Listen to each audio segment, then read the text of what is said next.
Koku.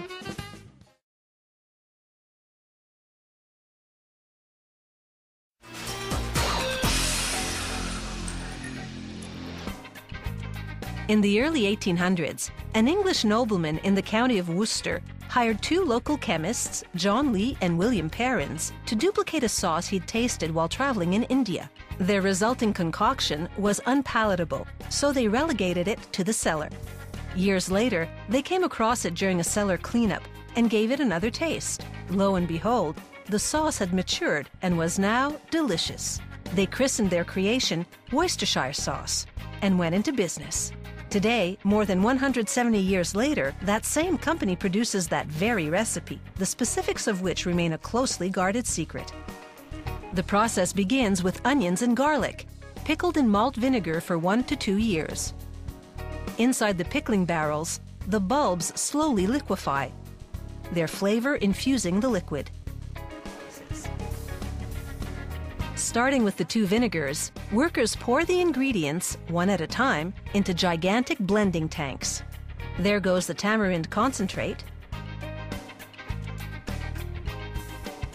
Now the anchovies. The ingredient proportions are top secret, as is the prescribed mixing time between ingredients.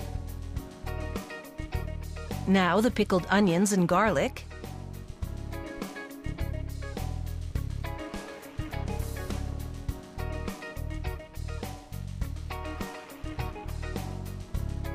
Sugar and salt, and that secret blend of flavorings and spices. Next, they pump the mixture into maturation tanks. There, over the course of several months, the ingredients age and interact with each other, undergoing complex changes in their natural chemistry, which produce the sauce's distinctive flavor. The sauce is a smooth liquid by the time it progresses to the next phase, pasteurization. This process heats the sauce to kill off organisms, ensuring optimal flavor for at least 18 months. The bottling process is entirely automated. The factory produces different formats. This one is modeled after the original bottle from the 1830s. The machinery closes each bottle with a one-piece plastic flip-top cap.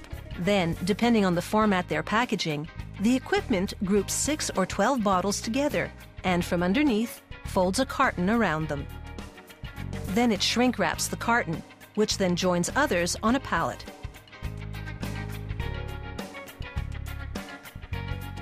The production process and recipe have remained essentially the same since Worcestershire sauce was first bottled in 1835.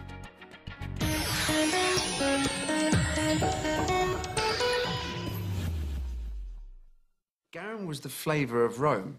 It was the Romans' equivalent of tomato ketchup. They were wild about this stuff, and they used it in 90% of all recipes. The Romans adored garum, which they sploshed on everything. It was a sauce made from the fresh guts of a still gasping fish. The fish guts were mixed with brine, fermented in the sun for 3 months, and filtered. Sounds like disgusting rotten fish, but the resulting sauce had a very complex flavour. Garum was so popular that it was mass-produced. The Romans also used it in cosmetics and as a medicine for dog bites. I want to check out the hype about garum, so I'm off to Devon to go mackerel fishing and make some homemade garum myself. Morning. How are you doing? How are you? Yeah, good, thanks. Good. Good. Fermented fish sauce may sound disgusting, but the Romans were actually ahead of their time in cooking with it. Actually, most of us in Britain would have eaten this stuff somewhere in the last probably 5 years. The base of Worcester sauce is fermented anchovies. Salcombe fishermen Chris and Mark can catch around 200 mackerel daily with the ancient hook and line method. When we got these down, we'd jig these in the water, and they look like small bait fish, which the mackerel would be naturally feeding on. Right, let's get jiggy then. This is about how the Romans would have probably done it. I'm not the world's most patient person, that's the problem. Oh, hang on. I think I might have some in here. As soon as this comes out of the water, I need its guts. It has to be a still breathing fish. Do you want to have a look at our harvest of still breathing mackerel guts?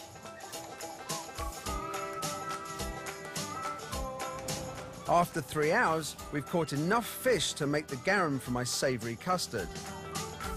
According to the Roman recipe, the guts have to be fermented for 3 months before being filtered. I like slow food, but even I think that's excessive. And now I need to make some of this garum. So this is my portable lab. Even the Romans had fast food, and I found a recipe for a quick and speedy version of garum. First, I've simmered the guts in brine. Now I'm going to use a vacuum pump to filter them. Obviously not having the patience of a Roman, but having the equipment, I can actually get a really clear liquid. So this should be my fast food Roman garum.